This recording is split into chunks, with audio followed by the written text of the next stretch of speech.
नमस्कार. बिग स्टोरीमध्ये आपलं सर्वांचं स्वागत आहे. आपल्याला माहितीच आहे, आपण काही वर्ष लाईव्ह कोकण एक्सप्रेसच्या माध्यमातून स्ट्रेट टॉक करत होतो आणि तो अजूनही चालू आहे. बिग स्टोरी हा आपला नवीन चॅनल आहे, नवीन संवादाचं माध्यम आहे असं म्हटलं तरी काही हरकत नाही. या माध्यमातून आपण वेगवेगळे विषय हँडल करणार आहोत. त्या बिग स्टोरीमध्ये केवळ राजकारणच नाही तर समाजकारण आहे, सांस्कृतिक आहे, साहित्यिक असतील, आणखी गप्पा-टप्पा किंवा मुलाखती आपण या निमित्ताने पुढे घेणार आहोत. अर्थात आजचा जो विषय आहे, हा विषय पूर्ण महाराष्ट्राला माहिती आहे. महाराष्ट्रातल्या अनेक लोकांनी तो पाहिलाय. तो म्हणजे महाराष्ट्र नवनिर्माण सेना आणि उद्धव बाळासाहेब ठाकरे हे दोन पक्ष काल 20 वर्षांनी एकत्र आले.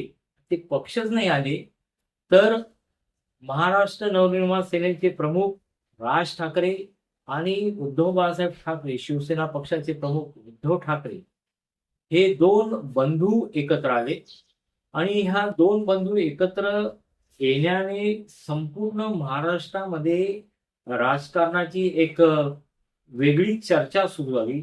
एक वेगळा विचार आणि त्याच्यावर मंथन सुरू झालेलं आहे. तर या मंथनाच्या दृष्टीने भविष्यामध्ये काय ह्याचे राजकीय आणि सामाजिक परिणाम होतील याचा विचार आपण या निमित्ताने करण्याचा प्रयत्न करणार आहोत. आपल्याला माहिती आहे की राज ठाकरे आणि उद्धव ठाकरे हे चुलत बंधू आहेत. बाळासाहेब ठाकरे असताना शिवसेना हा एकमेव पक्ष होता आणि बाळासाहेबांच्या निधनानंतर राज ठाकरे यांनी महाराष्ट्र नवनिर्माण सेना हा एक स्वतंत्र पक्ष स्थापन केला आणि यामुळे स्प्लिट होऊन म्हणजे मराठी मतांचं विभाजन होऊन बरीचशी मराठी मतं विभागली गेली आणि त्याचा फटका मूळ शिवसेनेला काही प्रमाणात बसला होता.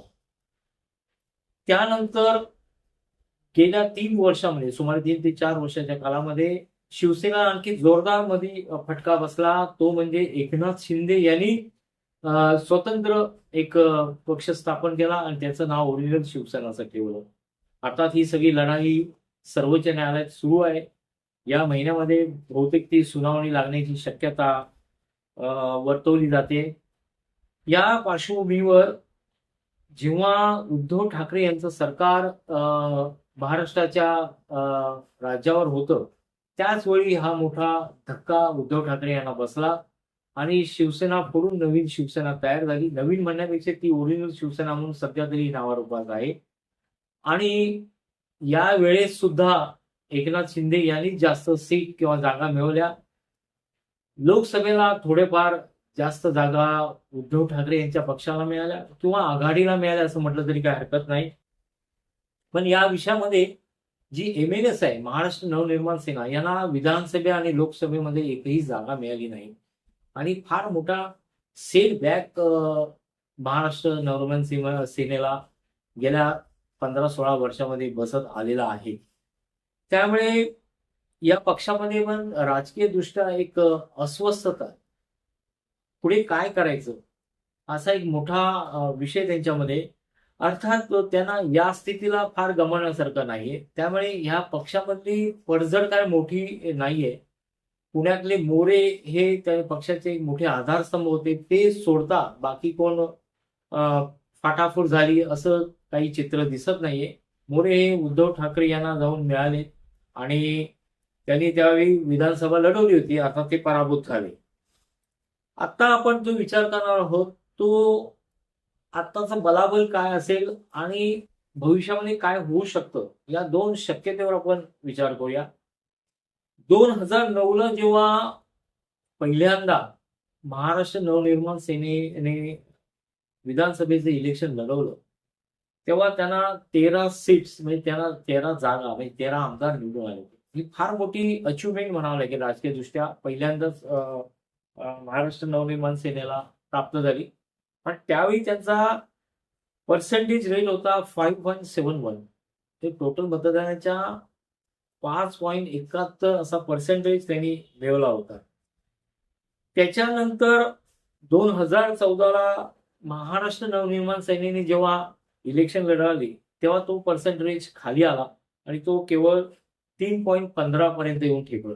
म्हणजे ते त्याच्यात घसरण झाली असं म्हटलं तरी हरकत नाही. म्हणजे राज ठाकरे यांच्या भाषणाला प्रचंड गर्दी होते. लाखोच्या संख्येने लोक येतात. राज ठाकरे यांचं भाषण आक्रमक असतं, मुद्देसूद असतं आणि ते भेदक असतं आणि विरोधकांना ते प्रचंड अस्वस्थ करून सोडणार असतं, लोकांची मनं जिंकणार असतं. तरी सुद्धा त्याचं रूपांतर मतामध्ये होत नाही. त्यामुळे कदाचित तो परिणाम झाला असेल. त्याच्यानंतर आता 2019ची जेव्हा ही इलेक्शन लढवली गेली, त्याच्यापेक्षाही रेट खाली आला. तो म्हणजे केवळ 2.25%. 2.25% महाराष्ट्र नवनिर्माण सेनेचा हा पर्सेंटेज मताचा रेट होता. आता जर शिवसेनेचा बघितला म्हणजे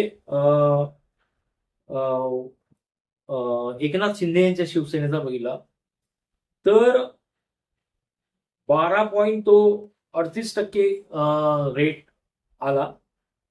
त्यांनी सीट 81 लढवल्या होत्या आणि 81 सीट मधून 57 सीट तब्बल एकनाथ शिंदे यांच्या पक्षाने म्हणजे शिवसेनेने जिंकल्या. रेट होता 12.38 आणि यांचा स्ट्राईक रेट आहे 70.37. म्हणजे ही गोष्ट विचार करण्यासारखी. आपण उद्धव ठाकरे यांच्या पक्षाची पण जाता जाता बघूया, मग आपण त्यावर बोलूया. उद्धव ठाकरे यांनी आता जी इलेक्शन लढवली आणि आपल्याला माहिती आहे त्यांनी महाविकास आघाडीने पूर्ण महाराष्ट्र या निमित्ताने ढवळून काढला होता आणि एक लोकसभेला सुद्धा प्रचंड हा पर्सेंटेज रेट त्यांना मिळाला होता आणि चांगले एक काय म्हणतो पक्ष फुटल्यानंतर जे आरोप झाले ते उद्धव ठाकरे ज्या प्रचंड हे म्हणून आपण स्ट्राईकने बोलत होते किंवा याच्यावर घसरून बोलत होते, ह्या सगळ्याचा माहोल तयार झाला. डावे उजवे आणि इतर संघटना ह्या सगळ्या लोकांनी म्हणजे ह्यांना उद्धव ठाकरे यांना सहानुभूती दिली. असं वाटलं होतं हे चित्र फार मोठ्या प्रमाणात बदलेल आणि सहानुभूतीची मोठी लाट उद्धव ठाकरेंच्या बाजूने येईल आणि हे नेस्तानाबूत होईल राजकीय दृष्ट्या सगळ्या गोष्ट असं सगळं वाटत होतं. परंतु त्यातूनही एकनाथ शिंदे यांनी एवढ्या जागा मिळवल्या. कदाचित लाडकी बहीण योजना ह्या सर्व युतीला तारून नेली असं म्हणावं लागेल.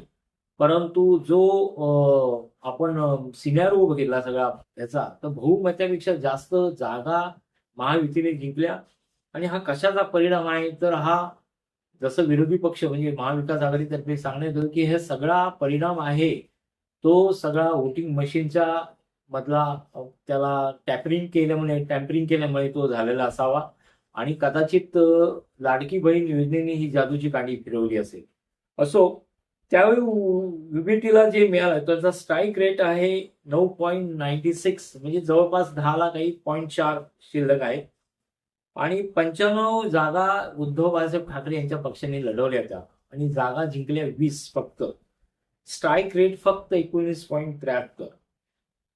शरद पवार यांचा स्ट्राईक जागा होत्या स्ट्राईक रेट होता पर्सेंटेज रेट होता 11.6 आहे आणि त्यांनी फक्त 10 जागा जिंकल्या. त्यांनी जागा लढवल्या होत्या 86 आणि स्ट्राईक रेट 16% राहिला त्यांचा फक्त. यामध्ये ज्या बीजेपीचा महाराष्ट्रामध्ये होल्ड आहे राजकीय दृष्ट्या किंवा बीजेपीच्या सगळ्या ह्याच्यावर मोठी पकड आहे राजकारणावर, तर त्यांचा आपण स्ट्राईक रेट जाता जाता बघूया. तो स्ट्राईक रेट आहे 26.77%. पर्सेंटेज रेट आहे 26.77. स्ट्राईक रेट आहे 86.59% आणि त्यांनी 149 जागा लढवल्या होत्या. त्यातल्या तब्बल 132 म्हणजे गेल्या 30-40 वर्षाचा संपूर्ण रेकॉर्ड त्यांनी मोडून काढला आणि 132 जागा जिंकल्या. अजित पवार यांचा जो पक्ष होता तो शरद पवार यांना मात करेल की नाही अशी शंका व्यक्त केली होती, पण त्यांचा स्ट्राईक रेट 25%. तसेच काँग्रेसचा स्ट्राईक रेट हा 76 पर्सेंटेज रेट 76.47 आहे. म्हणजे त्यांनी 17 जागा लढवल्या होत्या आणि 13 जागा जिंकल्या. आता आपल्याला मूळ विषयाकडे परत यायचं आहे की हे सगळं बघितल्यानंतर उद्धव ठाकरे आणि यांना राज ठाकरे यांना प्रश्न नक्कीच पडला असेल की आपण ह्याच्यामध्ये कुठे आहोत. जर पुढच्या निवडणुका लढवायच्या असतील किंवा राजकीय दृष्ट्या आपलं अस्तित्व टिकवायचं असेल आणि पुन्हा नव्याने उभं करायचं असेल, जे कार्यकर्ते नवीन आहेत किंवा जे कार्यकर्ते आता तरुण पिढी आहेत त्यांना काहीतरी मार्ग दाखवायचा असेल, तर किमान मिनी विधानसभा तरी मोठ्या प्रमाणावर आपली हातात घेतली पाहिजे. याचा गांभीर्याने विचार या लोकांनी केला आणि अर्थातच त्यांना एक मोठं शस्त्र सापडलं ते म्हणजे हिंदीची प्राथमिक शाळेत केली जाणारी सक्ती. बीजेपीच्या कोणीही नेत्यांनी हा विषय पुढे आणला माहीत नाहीये. पण महाराष्ट्रामध्ये ही सक्ती करण्यात आली एका जी-आरच्या निमित्ताने आणि त्रिसूत्री भाषा सूत्र हे जे अंमलात आणलं गेलं महाराष्ट्रामध्ये, त्याचा फायदा, राजकीय फायदा, सामाजिक फायदा हा ह्या 2 पक्षांना मिळाला. अर्थात ह्याचे परिणाम पुढे दिसून येतील. हा जो फायदा मिळाला, तो कसा फायदा मिळाला? त्यांनी मोर्चाचं आयोजन केलं होतं 6 जुलैला. पण सरकारने हा निर्णयच मागितला आणि ह्याचं रूपांतर विजयी मेळाव्यात झालं. दोघांनाही या निमित्ताने एकत्र येण्याची संधी मिळाली.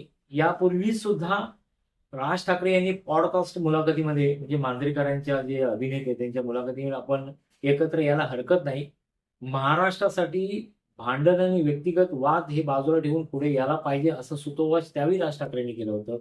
आणि कधी नव्हे ते उद्धव ठाकरे यांनी त्याला एक सकारात्मक प्रतिसाद दिला होता. दोन्ही बाजूंचे जे 2 नंबरचे नेते ते हळूहळू बोलत होते, चहा-पाणी करत होते, एकमेकांना भेटत होते आणि एकत्र येण्याची प्रोसेस हळू ती पुढे जात होती आणि महाराष्ट्रासाठी एकत्र येऊ. जे महाराष्ट्रासाठी एकत्र आले, ते मराठीसाठी एकत्र आले. या मराठी आणि महाराष्ट्राच्या निमित्ताने त्यांनी महानगरपालिकांसाठी एकत्र येण्याचं ठरवलं असावं, असं सुद्धा सत्ताधारी पक्ष बोलतायत. आणि या निमित्त अर्थात मिळालं ते हिंदी भाषेचं निमित्त मिळालं आणि काल वरळीमध्ये आपण बघितलंच की केवढ्या प्रचंड प्रमाणात उत्साही सगळे शिवसैनिक आणि मनसैनिक एकत्र बघत होते. आणि त्यामुळे येत्या महानगरपालिकेच्या मध्ये निश्चितच ही युती होईल अशी शक्यता वर्तवली जात आहे. अर्थात त्याचे एक 2-3 पॉइंट मला मुद्दे ठेवायचे आहेत, की भाषण करताना हा आग्रह उद्धव ठाकरेंचा जास्त दिसत होता, की आम्ही आता एकत्र आहोत, ते आत्तापुरते एकत्र आहोत, पुढे पण आम्ही एकत्र राहणार आहोत आणि ते जास्त आग्रहपूर्वक ही मांडणी करत होते. राज ठाकरे यांनी हा विषयच काढला नाही. आपण नीट भाषण ऐकलं तर लक्षात येईल. राज ठाकरेंनी मराठीवर जास्त फोकस केला आणि त्यांनी फोकसच भाषण केलं. त्यांनी पुढे जाऊन काही मुद्दा इकडे-तिकडे सरकून दिला नाही. मात्र उद्धव ठाकरेंच्या भाषणामध्ये मराठी नव्हे तर संपूर्ण देशातल्या राजकारणाबाबत बोलले आणि आम्ही पुढे जाऊन कसं मराठीसाठी एकत्र राहू हेही सुतोवाच केलं. अर्थात ह्या सगळ्या याला त्यांनी सर्वांना निमंत्रण केलं होतं. काँग्रेस वगळता बऱ्यापैकी विरोधी पक्षातले सगळे येऊन थांबले होते त्यांचे नेते. कदाचित ह्याचा परिणाम महाविकास आघाडीवर होऊ सुद्धा शकतो. परंतु दोघांचे आत्ताचे स्ट्राईक रेट आणि पर्सेंटेज रेट बघितलं तर दोघांची राजकीय परिस्थिती अत्यंत कमकुवत आहे. ते हतबल आहे असं म्हटलं तरी चुकीचं ठरणार नाही.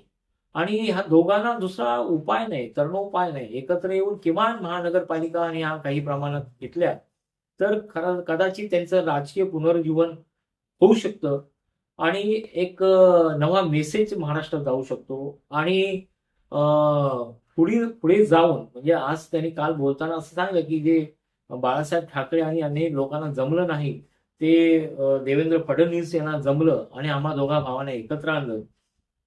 पण या निमित्ताने आणखी 2-3 प्रश्न फार उपस्थित होतात की पुढे जाऊन जर ही युती राहिली, आघाडी राहिली दोघांची, तर मग जागांचे वाटप कोण करणार? निर्णय प्रक्रिया कशी राहणार आहे? कोण कोणाला सिनियरिटीने सगळं देणार आहे? आणि महानगरपालिका आहे, झेडपीमध्ये ह्याचं कसं प्रमाण राहणार आहे? आणि कुठच्या एरियामध्ये हे किंवा कुठच्या भागामध्ये हे सगळं कामकाज कशा पद्धतीने होईल? ह्या सर्वांचा विषय यामध्ये निमित्ताने उपस्थित होईल. आणि शेवटी पदाधिकाऱ्यांचं सुद्धा मनोमिलन झालं असलं तरी राजकीय पातळीवर ते मनोमिलन किती होते सामाजिक पातळीवर? पुढे जाऊन हा लढा त्यांना भाषिक लढा म्हणून पुढे आणायचा आहे. पुढे जाऊन मराठी साठी हा आणायचा आहे. आणि सध्या त्यांनी मराठी कार्ड खेळलेलं आहे आणि हे मराठी कार्ड कदाचित त्यांच्या दृष्टी एक ट्रम्प कार्ड म्हणून पुढे त्यांना तारून येईल असं वाटतंय. परंतु त्याबरोबर लगोलग भाजपने हिंदूंचं कार्ड खेळलंय. हिंदू आम्ही आहोत, हिंदू म्हणून आम्हाला अभिमान आहे. त्याचा उल्लेख सुद्धा उद्धव ठाकरे यांनी आपल्या भाषणामध्ये नक्कीच केलेला आहे की आम्ही हिंदू आणि हिंदीला आमचा विरोध, हिंदू तर आम्ही आहोतच, पण हिंदीला आमचा विरोध नाही, परंतु तुम्ही जबरदस्ती करू नका असं करून थोडीशी बाजू सावरण्याचा प्रयत्न केलाय आपल्या भाषणामधून. त्यामुळे हिंदी लोकांना सुद्धा लगेच दुखून चालणार नाही. पण मराठीवर सक्ती करू नका, कारण देशामध्ये किती कुठे ठिकाणी हिंदीचं सक्ती केली असा प्रश्न उद्धव ठाकरे यांनी केला आणि जो रास्ताच होता. त्यामुळे आता पुढे जाऊन झेडपी म्हणजे स्थानिक स्वराज्य संस्थांमध्ये ह्या निवडणुकामध्ये हे दोन पक्ष कशा पद्धतीने एकत्र येऊन लढू शकतायत किंवा कशा पद्धतीने ते आपली स्ट्रॅटेजी तयार करू शकतात हे पाहणं फार औत्सुक्याचं ठरणार आहे. तुम्हाला हा व्हिडिओ कसा वाटला, तुम्हाला हे विश्लेषण कसं वाटलं, हे निश्चितच आम्हाला कॉमेंट्समध्ये सांगा. तुर्तास इथे थांबू, नव्या विषयासाठी आपण पुन्हा एकदा भेटू. धन्यवाद.